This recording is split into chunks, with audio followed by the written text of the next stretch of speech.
terdahulu dari kami. Tuhan, jangan pikulkan kami yang tidak kami terdaya. Maafkan salah kesilapan, ampunkanlah dosa-dosa,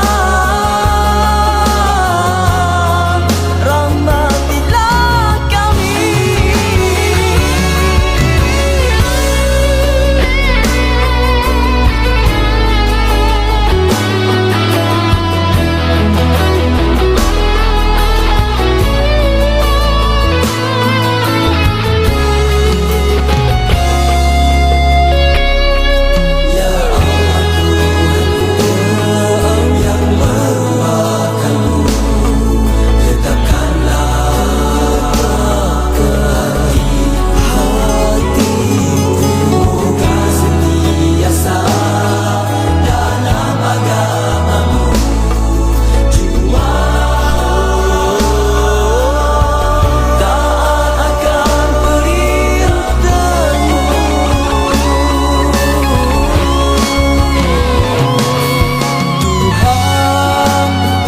Bebankan kami dengan bebanan yang berat, seperti yang pernah kau berikan kepada umat yang terdahulu dari kami.